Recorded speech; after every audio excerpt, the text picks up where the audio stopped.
யாரை கேட்டு நீங்க இதெல்லாம் பண்ணிட்டு இருக்கீங்க அப்படின்னு சொந்த கட்சி மேலே செம்ம காண்ட்ல இருக்காரு சம்பவக்காரு. அந்த சம்பவக்கார் யாருன்றதை நான் கடைசியா சொல்றேன். Welcome to the show political talk with Priya. திமுகவை வீழ்த்துறதுக்கு நீங்க என்ன பிளான் வச்சிருக்கீங்க, என்ன ஸ்ட்ராட்டஜி போட்டிருக்கீங்க, என்ன கேம் என்ன மேட்ச்னே தெரியாம என்ன எப்படி நீங்க தேர்ந்தெடுத்தீங்க அப்படின்னு பயங்கரமா சண்டை போட்டிருக்காரு. 6 தொகுதியோட பொறுப்பாளரா என்ன நியமிச்சிருக்கீங்க, ஆனா ஸ்ட்ராட்டஜி என்னன்னு என்கிட்ட சொல்லவே இல்லையே. ஒரு தொகுதியா இருந்தாலும் இறங்கி வேலை செய்ய நான் ரெடியா இருக்கேன். தேர்தல் வர்றதுக்கு இன்னும் 1 மாசம் தான் இருக்கு. அந்த 1 மாசத்துக்கு முன்னாடி என்னை இந்த தொகுதியை கொடுத்து போய் நின்றுன்னு சொன்னா எப்படி என்னால அங்க வேலை செய்ய முடியும் அப்படின்னு பயங்கர கோவத்துல காட்டுன்னு காட்டியிருக்காரு அண்ணாமலை. அவரு கேட்கறதும் நியாயம் தானே.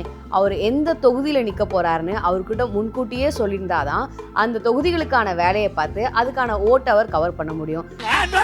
என்னதான் அண்ணாமலைக்கு ஃபேன் பேஸ் இருந்தாலுமே அவர் எந்த தொகுதியில நிக்க போறாரு அப்படின்றத அந்த கட்சியோட தலைவர் அண்ணாமலை கிட்ட முன்னாடியே சொல்லிருக்கணும். திடுதிடுப்புன்னு வந்து சொன்னா யாருக்கா இருந்தாலும் கோவம் வரதானே செய்யும். பாஜகவோட தலைமை இது மாதிரிலாம் பண்றத பார்த்தா அண்ணாமலை போற போக்குல புதுசா கட்சி தொடங்கிடுவாருன்னு தோணுது.